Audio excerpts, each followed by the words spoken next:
Bendito el Eterno, el uno y lo único, que no hay nada excepto Él, bendito sea su santo nombre.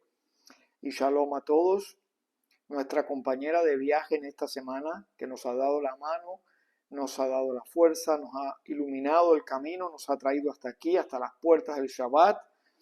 Estamos en la víspera de Shabbat y también en la víspera de la fiesta de Purim, una fiesta muy importante con una connotación espiritual muy profunda. Y también nuestra compañera de viaje nos está adentrando en el tercer libro de la Torá, el libro Vayikra, el libro de la santidad, el libro de los Kohanim, un libro que no por gusto está en el mismo centro de la Torá,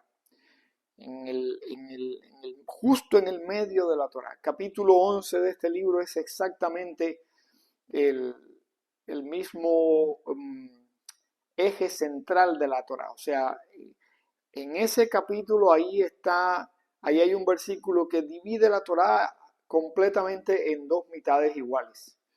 Hay la misma cantidad de texto de un lado que del otro. Este es el libro de la santidad, porque además es el libro donde más se menciona el nombre de Hashem, el libro donde más se menciona el tema de la santificación. Es donde se dice por primera vez, vosotros seréis santos porque yo soy santo, y santidad significa consagración, dedicación, entrega. Cuando uno se separa de todo para entregarse a una causa, a una idea, eso es santidad. Cuando uno está delimitando la existencia, enmarcándola en los límites de la Torá, eso es santidad. Y este es el libro, bueno, que está más cercano a esa idea y comienza justamente con esta palabra que le da nombre a todo el texto, Vayikra, y llamó, porque este libro es un llamado. ¿Un llamado a qué? ¿De qué habla este libro desde sus primeras palabras? De ofrendas, de sacrificios. ¿Qué son los sacrificios? ¿Qué son las ofrendas? Son entrega. La palabra corbán, que es la que se usa más frecuentemente aquí en el texto hebreo, y se traduce como sacrificio, no es otra cosa que hacer una palabra que implica la idea de acercarse, porque estos sacrificios, estas ofrendas, tienen como finalidad acercarnos al Eterno. De eso se trata todo esto, de acercarnos al Eterno. Y este ejercicio de la ofrenda tenía como finalidad influir en nuestra conciencia, elevar nuestro estado de conciencia y de esa manera acercarnos al Eterno. Vamos a intentar explicar un poco ese concepto de aumentar el estado de conciencia y acercarnos al Eterno.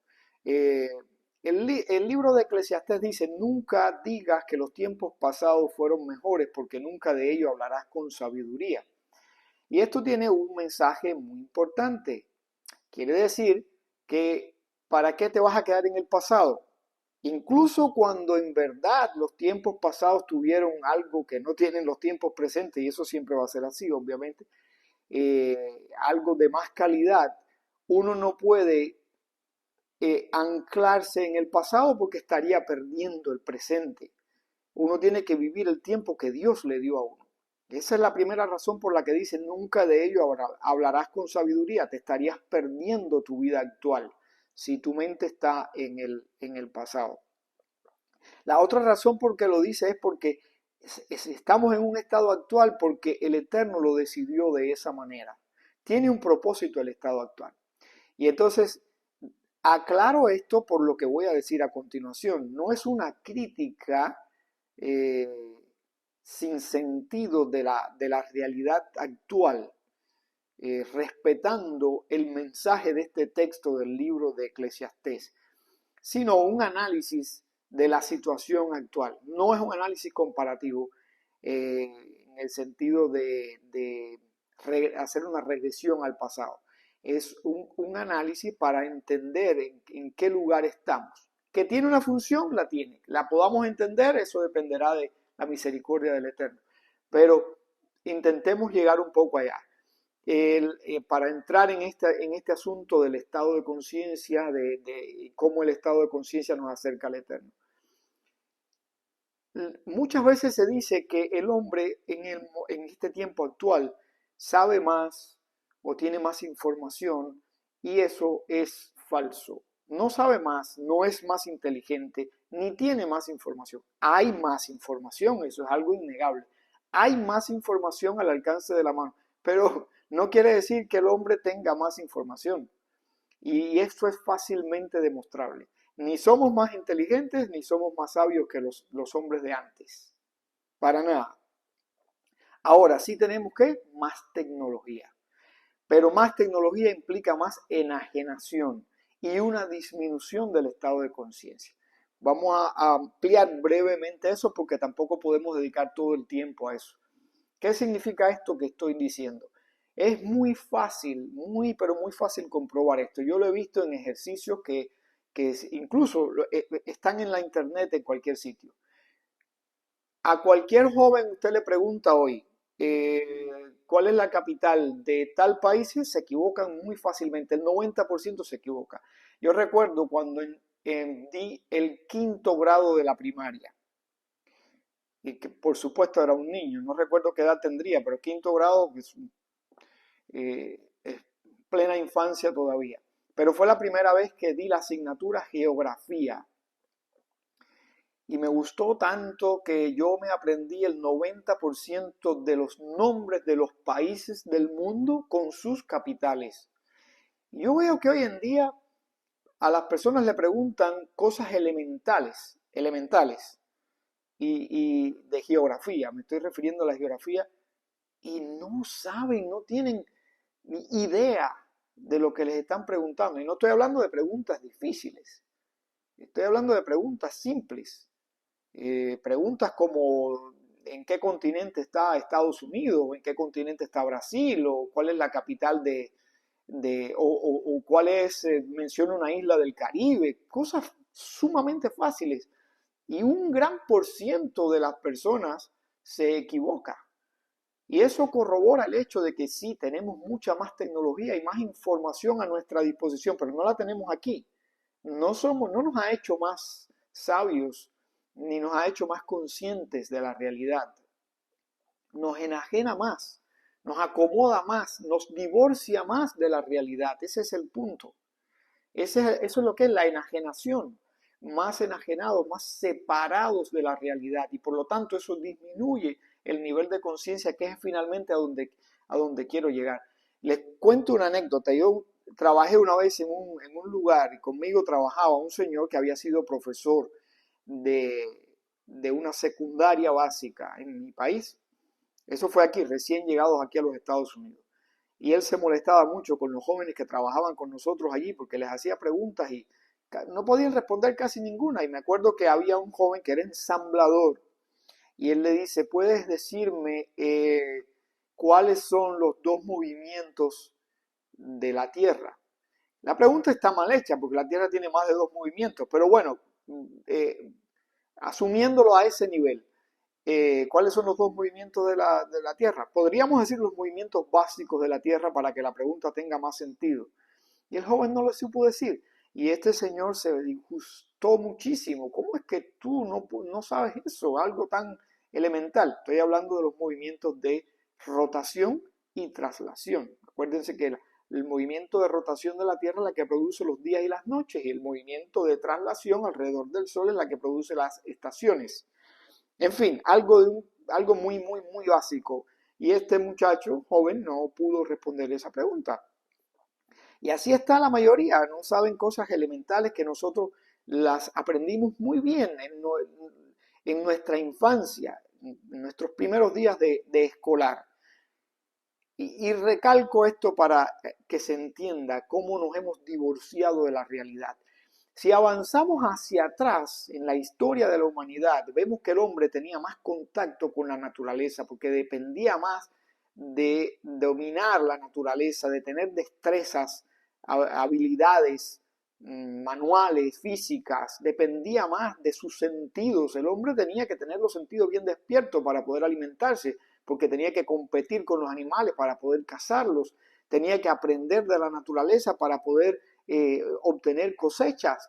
Estaba más vinculado con eso. Hoy muchos muchachos no saben ni siquiera de dónde se dan las frutas. Piensan que las frutas salen en los mercados. No tienen ese conocimiento porque nos hemos ido separando de la fuente, nos hemos ido alejando. Eso es lo que es la enajenación y eso disminuye el nivel de conciencia.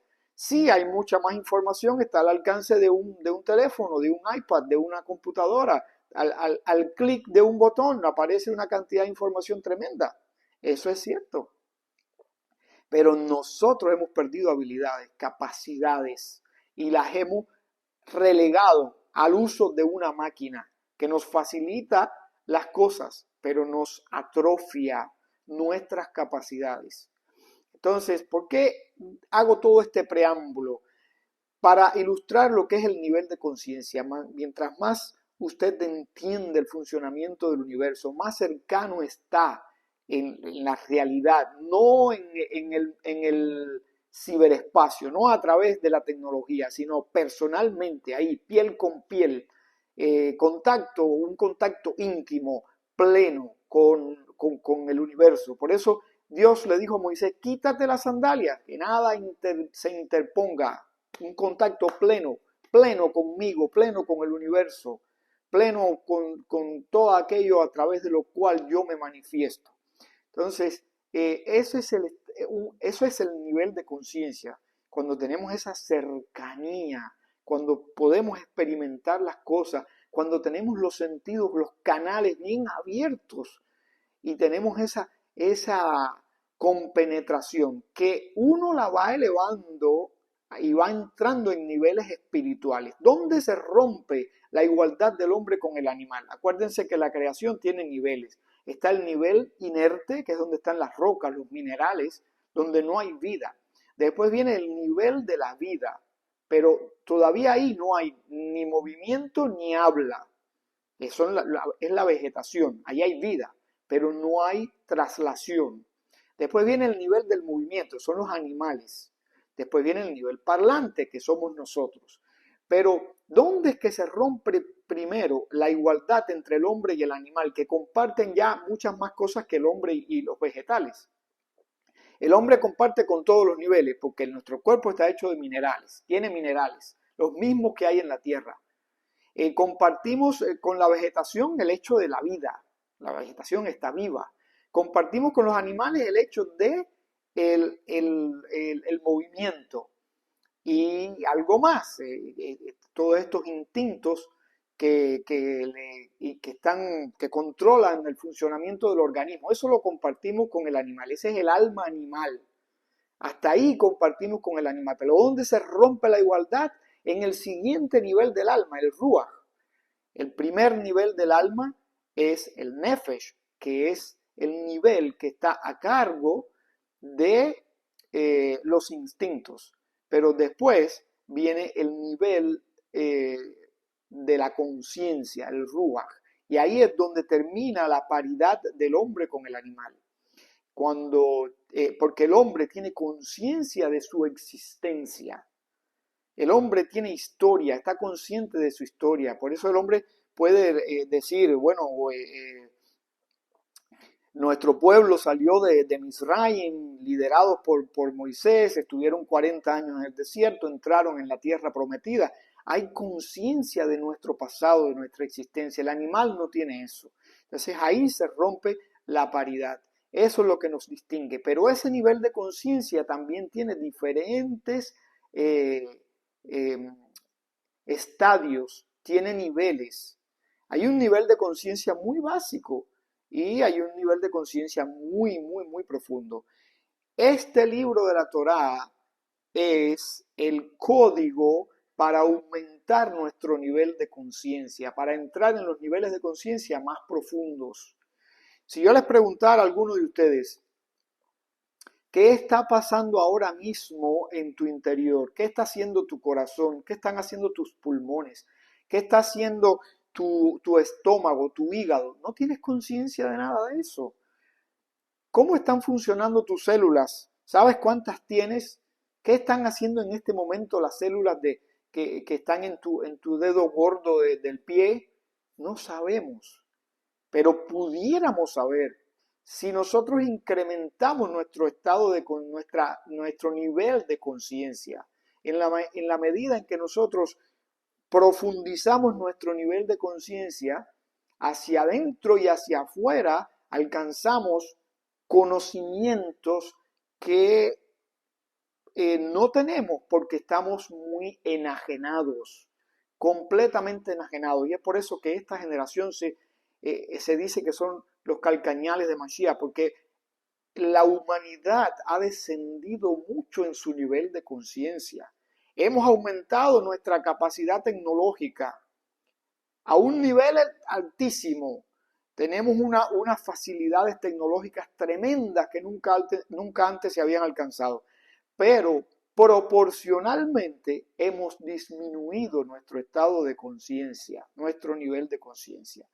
Este libro, repito, es el código para regresar a niveles altos de conciencia. ¿De qué manera? Bueno, ¿qué cosas son estos korbanot, estos sacrificios? Son el método, son el camino, porque ellos fueron diseñados para aumentar nuestro nivel de conciencia, para acercarnos a la fuente de toda la existencia.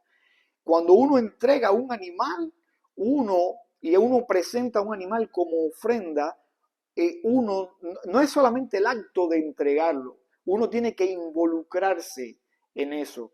Eso está representado en el hecho de que la Torá dice que tenía el ofrendante que imponer las manos con fuerza sobre la cabeza del animal.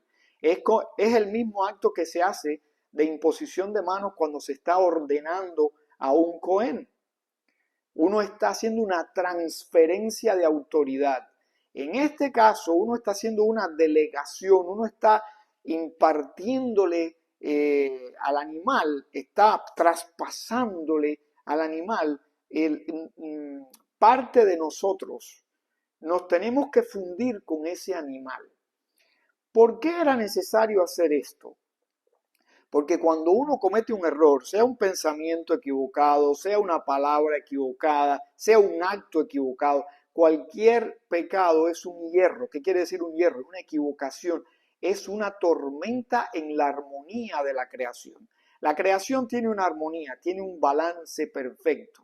Cuando uno rompe ese balance, uno desnivela las energías de la creación, es como una nota discordante, como una nota desafinada en un concierto. Imagínense una sala de concierto, la mejor orquesta del mundo, tocando una obra maravillosa y de pronto un trompetista suena una nota discordante. Eso toda la audiencia pues se da cuenta, es algo terrible, ¿verdad? Eso es un pecado en la armonía de la creación. Algo discordante, algo que desequilibra la armonía de la creación, que representa la fuerza infinita del creador fluyendo a través de todo lo creado.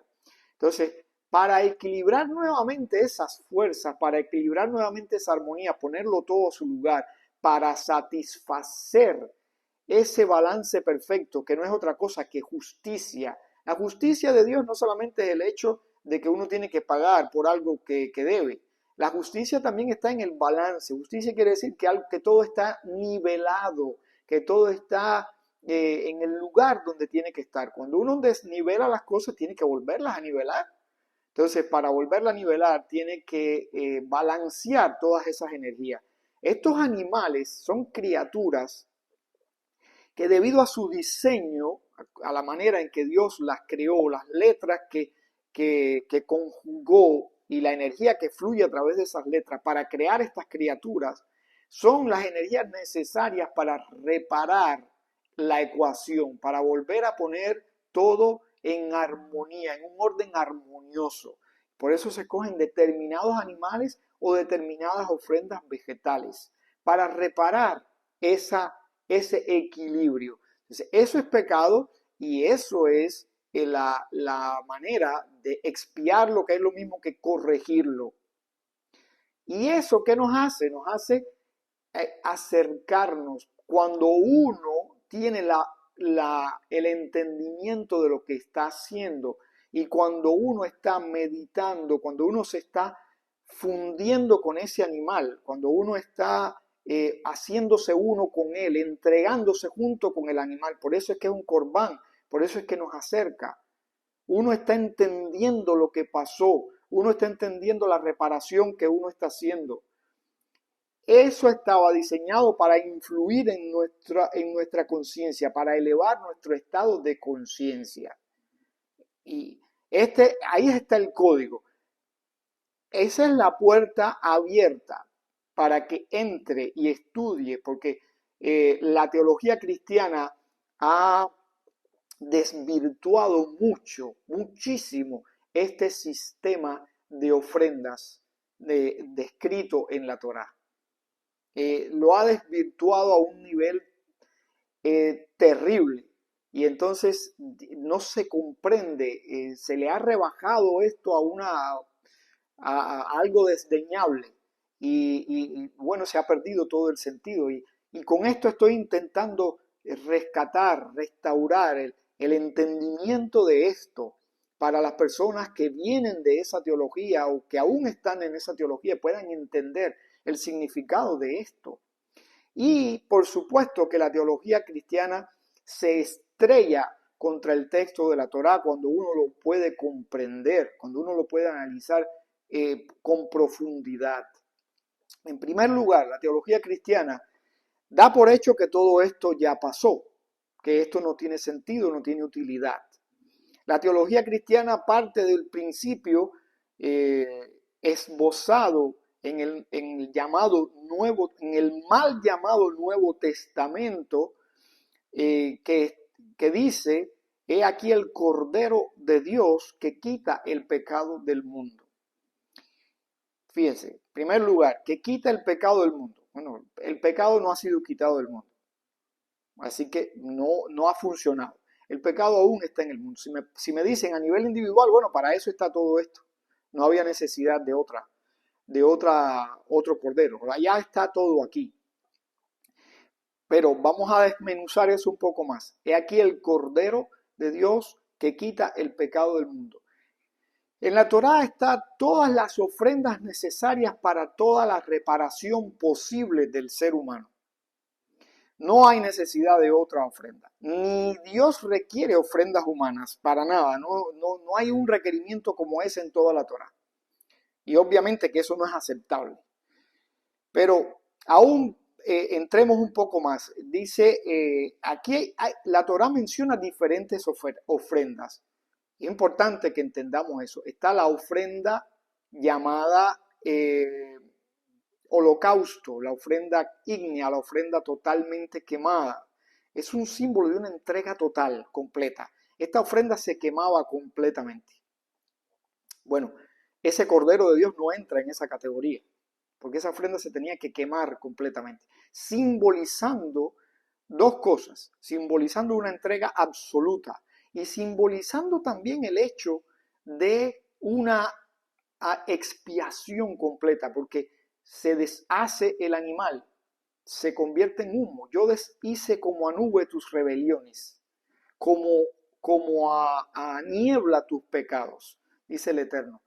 Y hay un contraste grande entre lo que dice el Eterno y lo que dice, por ejemplo, el rey David. Dice: mi pecado está siempre delante de mí.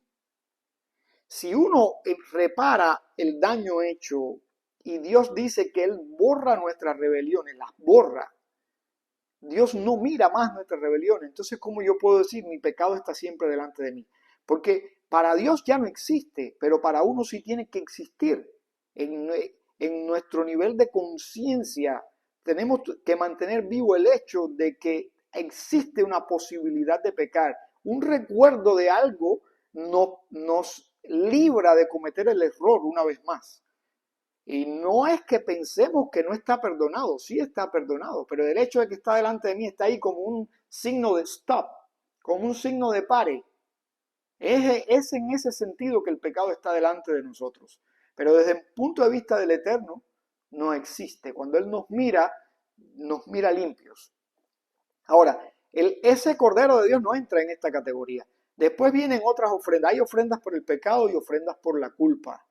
También hay ofrendas de paz, ofrendas votivas. Estos son básicamente los tipos de ofrenda que hay.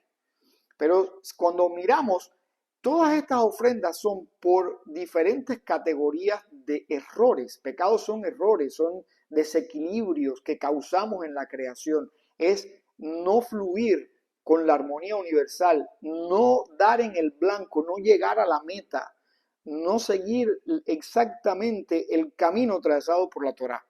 Y entonces, cuando todos estos hierros tienen solución con alguno de estos mecanismos, ahí está el mecanismo para hacerlo.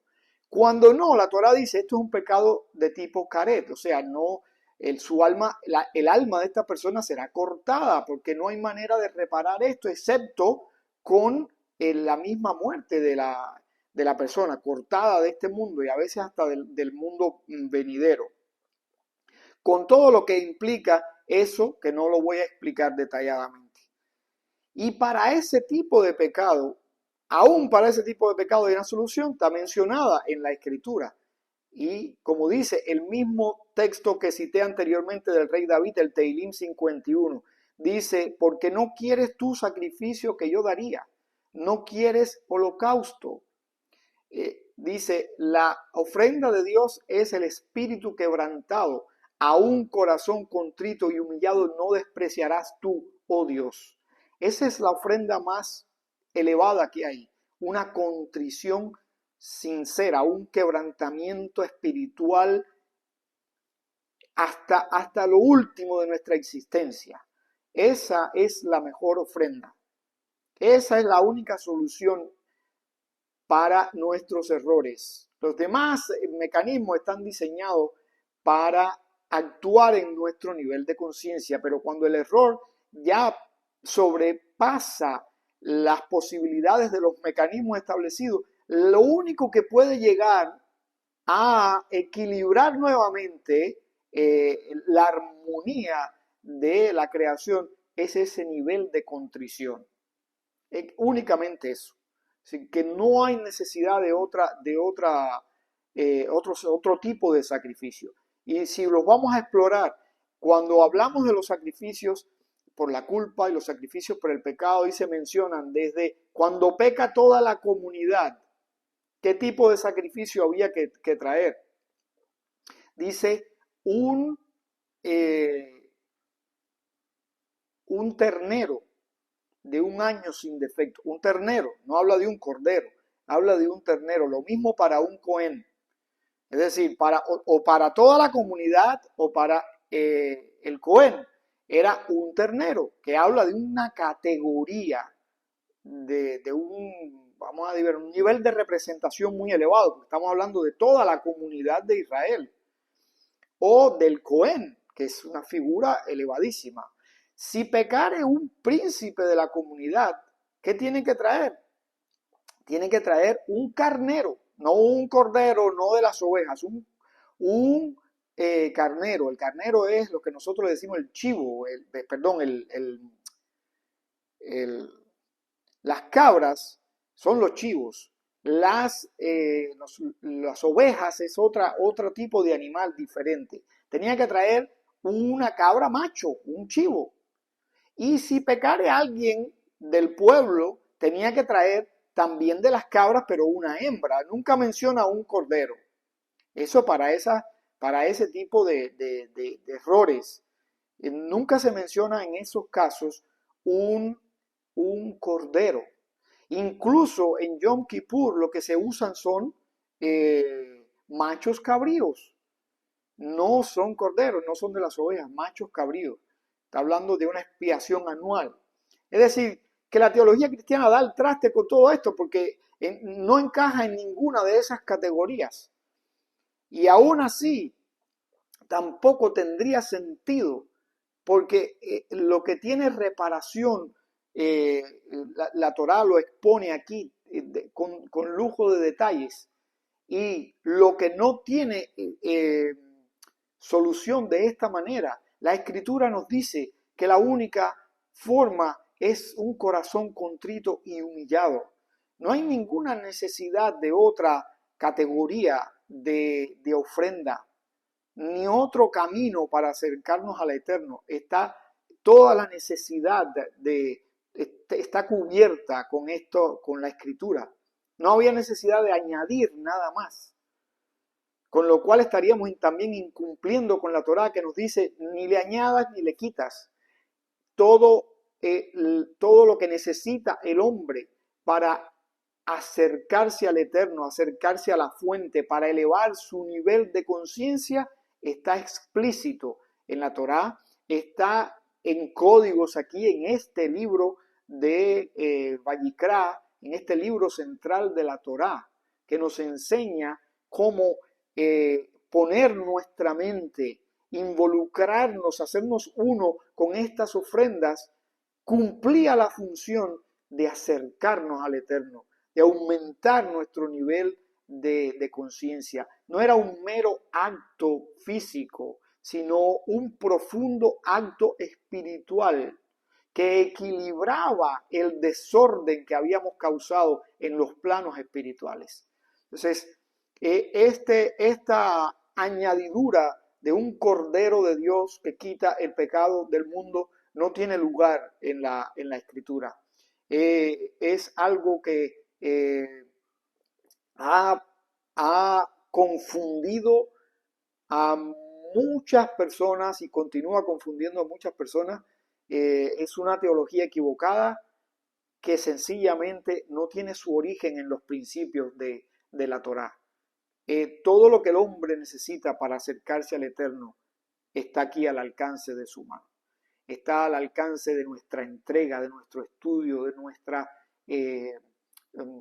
de aumentar nuestro estado de conciencia estudiando todo esto, porque hoy no tenemos el templo para hacerlo, pero todavía tenemos los textos para profundizar en esta sabiduría escondida.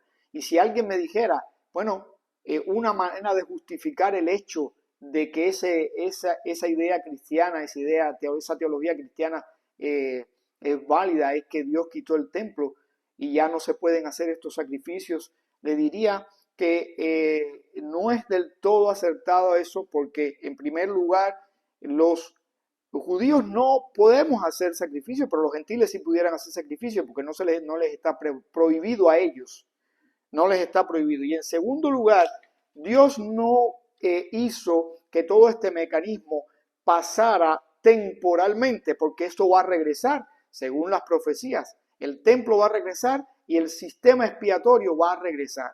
Tal vez con alguna modificación, pero va a regresar. La razón por la que se quitó es por lo que dije al principio. Hemos descendido tanto en los niveles de conciencia, nos hemos alejado tanto como humanidad de la fuente de todo lo que existe, de la santidad, de esa emanación primigenia. Nos hemos alejado tanto que ni siquiera tenemos derecho a hacer uso de estos mecanismos. Estos mecanismos eran para cuando las personas estaban a un nivel más elevado y podían reparar haciendo uso de esto. Pero repito, cuando los pecados eran de otro nivel, no le funcionaba esto, solamente un corazón contrito y humillado. Estamos ahora en ese plano. Hemos caído tanto como humanidad que nada de esto nos funcionaría. Ahora lo que nos queda es un espíritu quebrantado y un corazón contrito y humillado, porque nos hemos separado demasiado. Nuestro nivel de conciencia ha disminuido tanto que vivimos en una burbuja tecnológica, en una burbuja cibernética. Estamos viviendo una vida tan superficial, extremadamente superficial, que no tenemos conciencia apenas ni del mundo que nos rodea, cuanto más de lo que está detrás, de lo que ese mundo oculta a través de una cortina muy sutil. Entonces, esa es la razón por la que Dios temporalmente puso todo esto en stand-by, lo puso ahí a un lado. Cuando miramos los textos bíblicos y a veces nos asombramos de cómo estas personas hacían ciertos actos y ciertas cosas y decimos, ¿cómo podían hacer esto? Es que su nivel era mucho más elevado y lo que hacían tenía una justificación y tenían la posibilidad de repararlo con estos mecanismos porque estaban más cerca. Una vez que estás más alejado, ya esto sencillamente no te funciona. Estudien, que tengan un excelente Shabbat, que el mérito de compartir este comentario redunde en el beneficio espiritual y material de todos ustedes en la salvación y protección de nuestro pueblo Israel. Shabbat Shalom y una excelente fiesta de Purim.